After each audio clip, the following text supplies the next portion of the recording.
Hi, boys and girls. So we're going to continue here with the city of Ember. We left off, Lena and Dune found the way out, and they wrote out some instructions to leave with Clary, and Lena took off to give the instructions to Clary, but she was caught by the guards. So the guards took her to City Hall, to the gathering hall, and the mayor came to meet with her, and we left off right when the lights went out.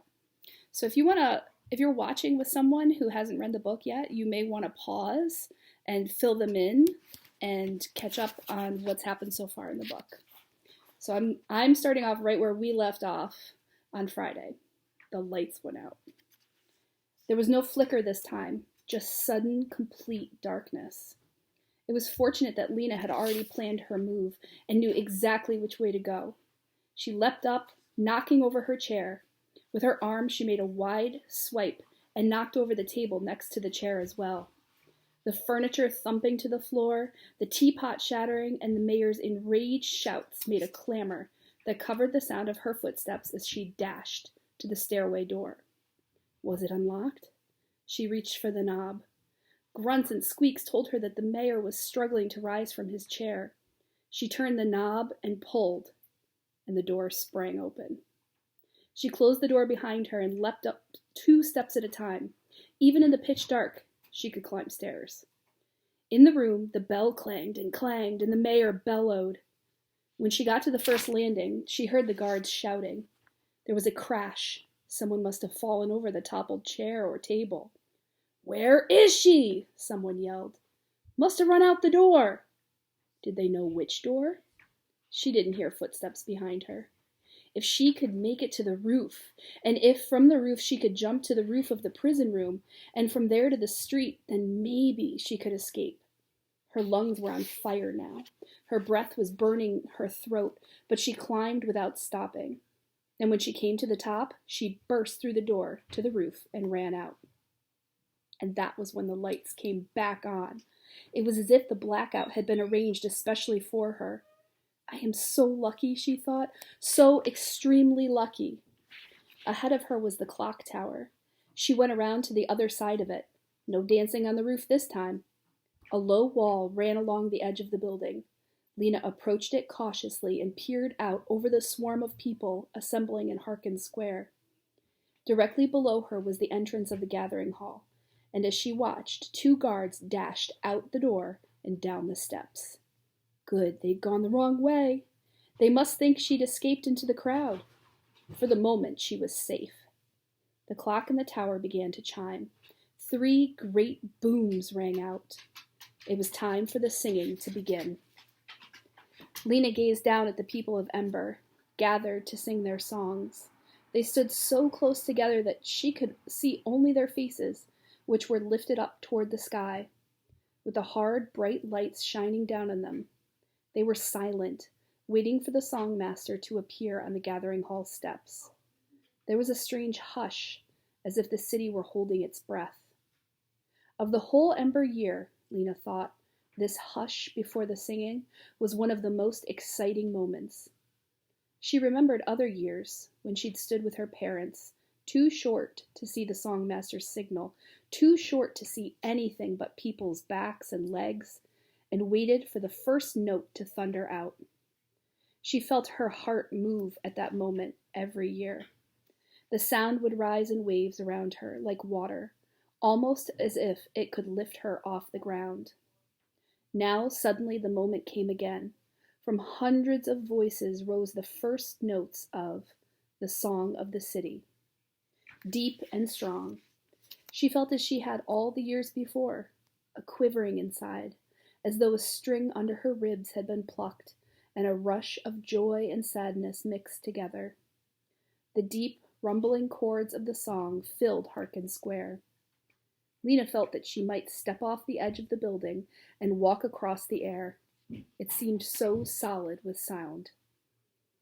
The Song of the City was long. There were verses about streets of light and walls of stone, about citizens with sturdy hearts, about stored abundance never ending. Not true, Lena thought. But at last, the Song of the City wound down to its end. The singers held the final note, which grew softer and softer, and then there was silence again. Lena looked out at the lighted streets, spreading away in every direction, the streets she knew so well. She loved her city, worn out and crumbling though it was. She looked up at the clock. 10 minutes after 3. Dune would be getting ready to leave for the pipeworks. She didn't know whether he'd seen her being captured. If he had, he would be wondering if she'd been locked up into the prison room.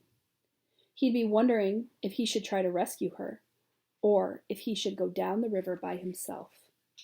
She should be hurrying to join him, but a sadness held her back, like a heavy stone in her chest.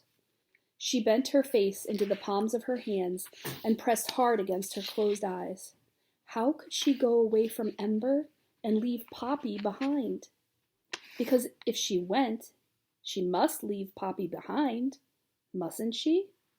How could she take her on a journey of such danger?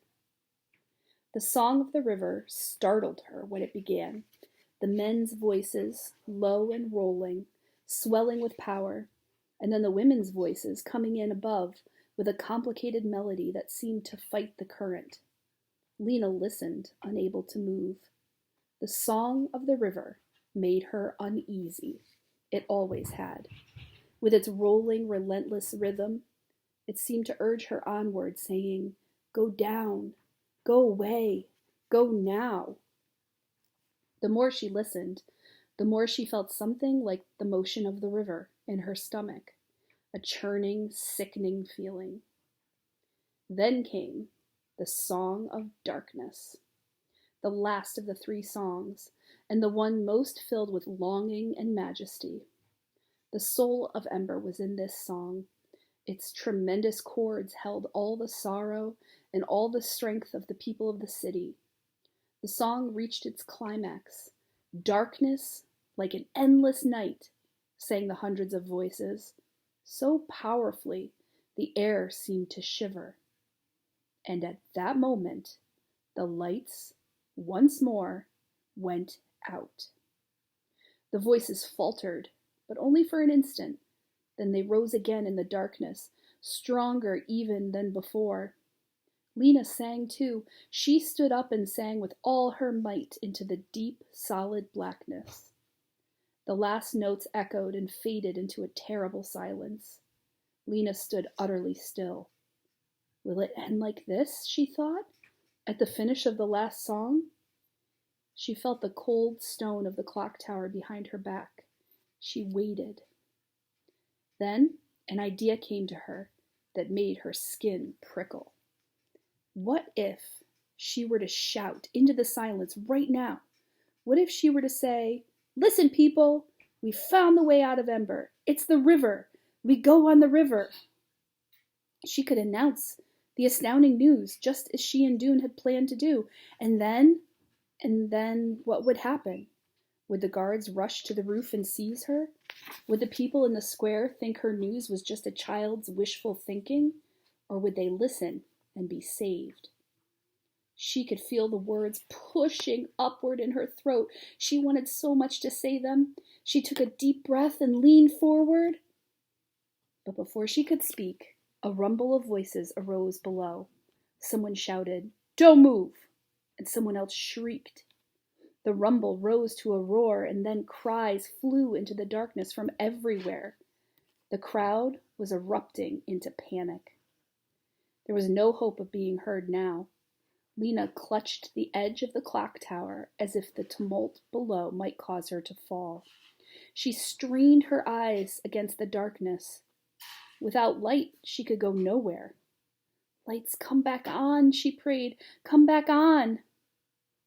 Then she saw something. At first, she thought her eyes were tricking her. She closed them tightly and opened them again. It was still there, a tiny point of light, moving. As she watched, it moved along slowly in a straight line. Then it turned and moved in a straight line again. Was it on River Road? She couldn't tell. But suddenly she knew what it was. It was Dune with a candle. Dune going toward the pipeworks, in the dark. And she wanted to go too. She could feel it all through her, the urge to run and meet him and find the way out of Ember to the new place.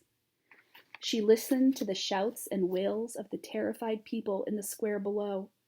She thought of Mrs. Murdo down there in the dark, being bumped and pushed, with her arms wrapped tightly around Poppy, trying to protect her. And all at once everything seemed clear. Lena knew what she would do. If only the lights would come back on. If only this was not the very last blackout in the history of Ember. Watching the tiny light following its steady course, she made a wish with the whole force of her heart and mind. Then the floodlights flickered. There was a great cry of hope from the crowd, and the lights came on and stayed on. Lena ran to the back edge of the roof, dropped easily down onto the roof of the prison room, and seeing no guards in the crowd that was now streaming into the street, she jumped from there to the ground and joined the throng of people. She made her way down Greystone Street, going at the same pace as everyone else so she wouldn't stand out. When she came to the trash can enclosure behind the gathering hall, she squatted down and hid. Her heart was beating fast, but she felt strong and purposeful now. She had her plan. As soon as she spotted Mrs. Murdo and Poppy on their way home, she'd put it into action.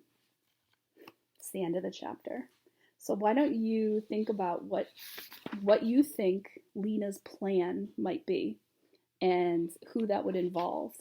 The next chapter, chapter 17, is called Away, and I'll read some of that to you tomorrow. Have a good afternoon.